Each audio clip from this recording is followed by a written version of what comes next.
તો ચલો ફ્રેન્ડ્સ, આજે આપણે આવો મસ્ત ક્રિસ્પી કેરીની ગોટલીનો મુખવાસ બનાવવાની રેસીપી જોઈશું. તો ફ્રેન્ડ્સ, ગોટલીનો મુખવાસ બનાવવા માટે ગોટલી સૂકવી દીધી છે અહીંયા. તો ફ્રેન્ડ્સ, હવે સુકાઈ ગયેલી જે ગોટલી છે એને આવી રીતે દસ્તાથી તોડવાની છે, એટલે એના 2 કટકા થઈ જશે અને અંદરથી આ રીતે ગોટલી નીકળશે. જો આ બધી એવી જ રીતે ગોટલી કાઢેલી છે.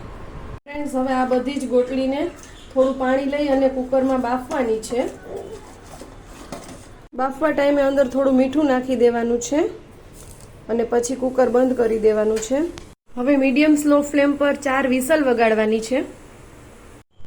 તો જુઓ, આપણી ગોટલી બરાબર બફાઈ ગઈ છે, સરસ. હવે આપણે એને ચાકાથી એના ઝીણા ઝીણા પીસ કરવાના છે. હવે આ ગોટલીને બાફેલી હતી તો ચાયણીમાં આવી રીતે નિતારી લેવાની છે, પછી ચાકાથી એના ઝીણા ઝીણા કટકા કરીશું. જુઓ, તો ગોટલી ગરમ હતી એ ઠરી ગઈ છે અને હવે આપણે એના આવી રીતે ઝીણા ઝીણા પીસ કરવાના છે. તો બધી જ ગોટલી સુધારી લીધી છે અને જુઓ, ઝીણા ટુકડા થઈ ગયા છે.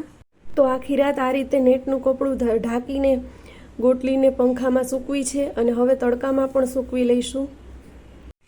તો જુઓ ફ્રેન્ડ્સ, ગોટલી મસ્ત સુકાઈ ગઈ છે અને પંખામાં જ સૂકવવી પડી, કેમ કે 3 દિવસથી વરસાદના કારણે તડકો હતો જ નહીં. તો હવે આપણે આ ગોટલીને શેકવાની છે.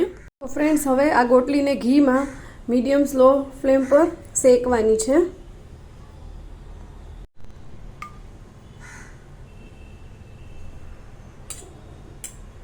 ઘી એકદમ ગરમ થઈ ગયું છે. હવે ગોટલી એમાં નાખવાની છે બધી જ,